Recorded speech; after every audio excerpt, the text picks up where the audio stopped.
उम्मीदवार जो हैं, किस पार्टी के उम्मीदवार जो हैं बेहतर नजर आ रहे हैं, पर की सारी परिस्थितियां देख करके जो टिकट डिस्ट्रीब्यूशन है वो बेहतर किस पार्टी का लग रहा है, उसका नतीजा भी आपके सामने हम रख देते हैं। ये सर्वे हुआ है तो टिकट बढ़ चुके हैं, दोनों जनता को मालूम है कि कौन उम्मीदवार किस पार्टी से है। 49% का मानना है बीजेपी का उम्मीदवार, बीजेपी का टिकट डिस्ट्रीब्यूशन, कैंडिडेट सिलेक्शन वो अच्छा लग रहा है। 40% ने कांग्रेस का, 7% ने अन्य के बारे में कहा, कह नहीं सकते 4% ने कहा।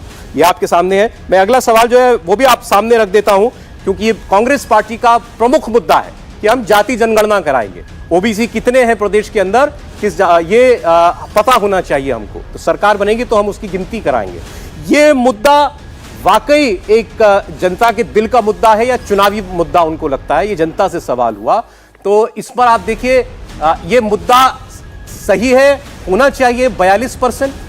चुनावी वादे लग रहे हैं ये 47% कह रहे हैं, 11% कह रहे हैं कि हम कह नहीं सकते हैं। अभय जी के पास जाऊं उससे पहले दो तीन प्रश्न जो हमने पूछे हैं इस पर संजीव श्रीवास्तव जी का क्या कहना है वो हम लोग जान लेते हैं। संजीव जी, सवाल था उम्मीदवार बेहतर किसका, किसकी गारंटी पर ज्यादा भरोसा है, और ओबीसी सर्वे चुनावी बात है या लोगों के बीच का मुद्दा है?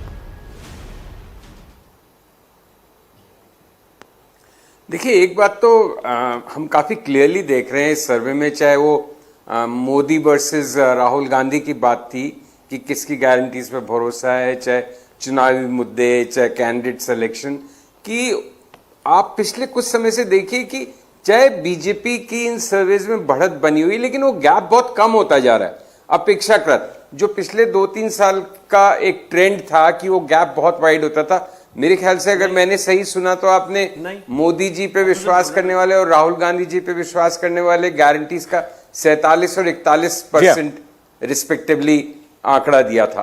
तो ये तो बड़ा सरप्राइजिंग है, क्योंकि कहां तो वो 50 के ऊपर होते थे और कहां राहुल 20 के नीचे होता था।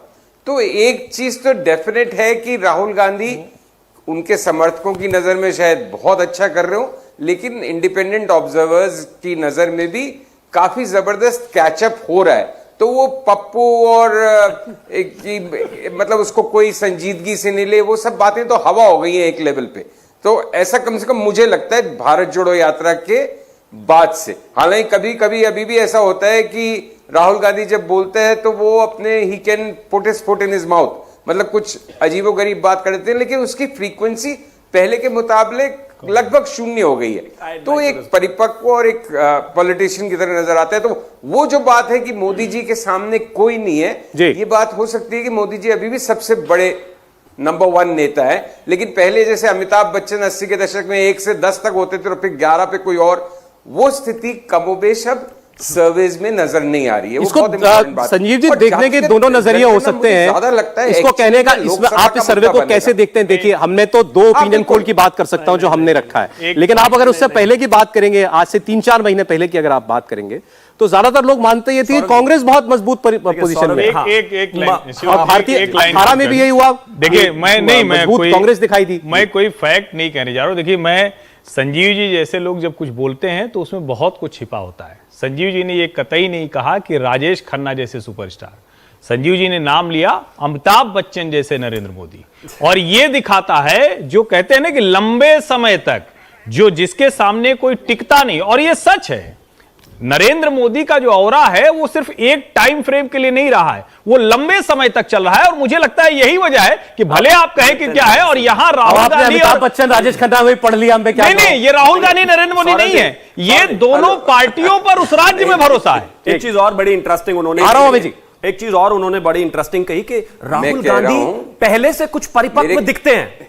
एक आदमी को उम्र भी 55 हो गई है, राजनीति में रहते हुए भी कम से कम 15-16 साल हो गए एक्टिव राजनीति में, और उनको कितना मतलब सर 1-2 दशक तो लग ही जाएंगे 100% कंप्लीट होने में, और 10 सेकंड थोड़ा और इन्होंने कहा कि राहुल गांधी बीजेपी के प्रवक्ता राहुल गांधी को आप ऐसे ही लेंगे, राहुल गांधी को आप डिसमिस नहीं कर सकते, खारिज नहीं कर सकते, बात तो पूरी होने दीजिए। दूसरा, ये इस देश की मजबूरी है कि राहुल गांधी को as a opposition leader window में रखना ही है, वरना नरेंद्र मोदी जी की अंतरराष्ट्रीय अप्रूवल रेटिंग 76 है, विच इज 76। पूरी दुनिया में सबसे बेहतर, कहां कहीं कंपैरिजन नहीं है। लेकिन अब चुनाव है तो दूसरी तो आपकी पार्टी सबसे ज्यादा बात करती है राहुल गांधी की, तो करेंगे। आप कह रहे थे तुलना ही नहीं है, तो आपका सारा पढ़ाई राहुल गांधी पर होता है। कह रहा हूं ना, जब मजबूरी आपकी है तो मजबूरी हमारी भी है। अब हमारे सामने जो चुनाव लड़ रहा है उसकी बात तो करनी पड़ेगी ना, थोड़ी बहुत तो। लेकिन अगर कहें कि कोई कंपैरिजन है, कोई कंपैरिजन। अभय जी बोले, संजीव जी एक बार जरा, क्योंकि इतनी बात राहुल गांधी पर हो गई। अभय जी बोल रहे हैं, बोलिए प्लीज प्लीज। पहले मैं 2 सेंटेंस। अच्छा अभय जी संजीव जी 10 सेकंड में कुछ कहना चाह रहे हैं। अभय जी 10 सेकंड। मैं कह रहा हूं कि हर्षवर्धन जी से भी अनुरोध कर रहा हूं और शुभम जी से भी। हर्षवर्धन जी, मैंने कहा कि जैसे 80 के दशक में अमिताभ बच्चन से 1 से 10 तक वो थे और फिर आगे कोई नहीं, वो स्थिति बदल चुकी है। वो स्थिति पहले मोदी जी की थी, अब कंपटीशन स्पष्ट रूप से दिख रहा है। अभी भी Modi ji as a national leader की रेटिंग ज्यादा हो राहुल से, लेकिन बहुत जबरदस्त कैचअप हुआ है, मैंने ये कहा। और दूसरी चीज मैंने कहा कुछ परिपक्व नजर आ रहे हैं, ये मेरे शब्द नहीं थे, मैंने कहा था पहले से कहीं ज्यादा परिपक्व हो गए हैं और एक संजीदा पॉलिटिशियन की तरह। अच्छा चलिए, अभय जी भी 6 बजे तक हमारे साथ हैं। उनका इस तरह फाइनल कमेंट ले लूं, 6 बजने वाले। इसके बाद मुझे मालवा का क्षेत्र जो है वो सर्वे में क्या बता रहा है बताना है। लेकिन अभय दुबे जी, देख, सबसे पहले खारिज किसने किया नरेंद्र मोदी जी को? राष्ट्रीय स्वयंसेवक संघ के मुखपत्र ऑर्गेनाइजर ने। उन्होंने देख लिया कि कर्नाटका में अब ये जो छद्म रूप भारतीय जनता पार्टी ने धारण करके रखा था वो एक्सपोज हो गया, और राहुल गांधी जी को जो पदयात्रा का प्रतिसाद था वो इतना व्यापक मिला कि उनको लिखना पड़ा कि कर्नाटका में ना मोदी जी का मुखड़ा दुखड़ा दोनों नहीं चला, आपको स्थानीय नेताओं पर भरोसा करना पड़ेगा। और यहां स्थानीय नेताओं का भरोसा टूट गया। कमलनाथ जी ने जो काम किए उस पर पूछ रहे थे प्रश्न, तो 27 लाख किसानों का कर्ज हमने माफ कर दिया। उसमें मुख्यमंत्री के परिवारों का और कृषि मंत्री जी की पत्नी का भी इन्होंने खुद ने जिक्र दिया विधानसभा में। वो सूची सौंपी 27 लाख किसानों की। हमने जब पूछा तो मुख्यमंत्री जी ने कहा कि मेरे परिवार ने तो आवेदन ही नहीं किया था। अरे आवेदन नहीं करना होता था।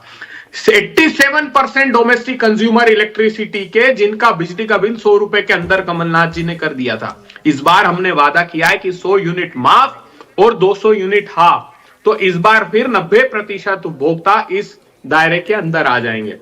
अब बात रही हमने जो किया उसकी, तो हमने माफिया मुक्ति अभियान चलाया था। हमने सबसे पहले कार्रवाई की फूड एडल्ट्रेशन पे, रासुकाएं लगाई। जानते क्या करते हैं? देश के गृह मंत्री ने वहां से उस जो एनएसए की हमने एक्शन लिया था उसमें एग्जम्पशन स्टार्ट कर दिए, वहां माफी दे दी कि मिलावट करता करने दो, लेकिन भाजपा का नेता है, हम छोड़ने वाले नहीं है। कमलनाथ जी ने फिर कहा है कि 1ली से 12वीं तक जो स्कूली बच्चे हैं उनको 500 से 1500 रुपए महीना देंगे, बेटियों को 1500 रुपए महीना देंगे, गैस का सिलेंडर 500 रुपए में कर देंगे। हमने कहा है किसानों की 5 हॉर्स पावर की मोटर हम मुफ्त में देंगे। हमने उद्योगों के लिए, आप आश्चर्यचकित रह जाएंगे, 15 महीने की सरकार में इंडिया का सबसे बड़ा फार्मास्यूटिकल हब मध्य प्रदेश। अभी जी 6 बज गए, मजबूरी में आपको रोकना पड़ेगा, माफी चाहता हूं। आपने बताया कि हमको भले ही 15 महीने मिले हो, लेकिन जो वादा किया था पूरा किया, तो जनता उस पूरे हुए वादे को देखेगी और 20 साल से भाजपा की सरकार है उसको बदलेगी। ये कांग्रेस पार्टी का दावा है। अब देखें अगला जो क्षेत्र है, बड़ा क्षेत्र है, ये भी उसकी बात मैं करने जा रहा हूं। पहले अभी तक के सर्वे पर नजर डाल लीजिए। 230 में से 105 सीटें भारतीय जनता पार्टी को 50 और कांग्रेस पार्टी को 53 सीट हासिल हो सकती हैं इन 105 में से। यह इंडिया टीवी CNX का सर्वे आपको बता रहा है मतदान से कुछ दिन पहले तक। और कल के बाद तो देखिए आचार